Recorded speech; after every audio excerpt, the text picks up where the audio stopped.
Hi friends, welcome to யாஷிகர்.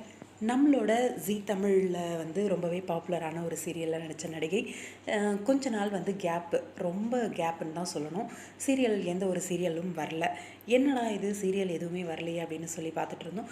ஆனால் ஏதாவது ஒரு கெஸ்ட் அப்பியரன்ஸ் மாதிரி ஜீ தமிழில் வந்துட்டு போயிட்டு இருந்தாங்க. சடனாக காணோம் ஆளையே அப்படிங்கிற மாதிரி இருந்துச்சு.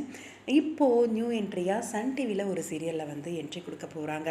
என்ன சீரியல் என்ன அப்படிங்கிறத பற்றி பார்ப்போம். ஐஷு உங்கள் எல்லாருக்குமே தெரியும். ஜீ தமிழில் இவங்களை வந்து பார்த்துருக்கோம். ரொம்பவே பாப்புலரான ஒரு ஹீரோயினாக பார்த்தோம். இப்போ வந்து செகண்ட் லீடாக பண்ணுறாங்களா, இல்லை கெஸ்ட் அப்பியரன்ஸா, இல்லை சீரியல்லையே கண்டினியூ ஆக போகிறாங்களா அப்படின்னு தெரியல. ஆனால் நியூ என்ட்ரியாக வராங்க. என்ன சீரியல் அப்படின்னு பார்த்தீங்கன்னா, சன் டிவியில் பிற்பகல் 1 மணிக்கு வந்து டெலிகாஸ்ட் ஆகிட்டுருக்கு வினோதினி அப்படின்ற ஒரு சீரியல். இந்த சீரியலில் நம்மளோட என்ன சொல்கிறது, கார்த்திகை தீபம் சீரியலில் நடித்த ஹீரோயின் வந்து ப்ளே பண்ணிகிட்ருக்காங்க இல்லையா, வினோதினியா. அந்த சீரியலில் தான் வந்து ஐஷு வந்து என்ட்ரி கொடுக்குறாங்க. ஐஷுவோட என்ட்ரி முக்கியமான ஒரு கதாபாத்திரமாக தான் இருக்கும் அப்படின்னு நினைக்கிறேன். சும்மா கெஸ்ட் அப்பியரன்ஸ், சப்போர்ட்டிங் கேரக்டர் அந்த மாதிரி இருக்காது.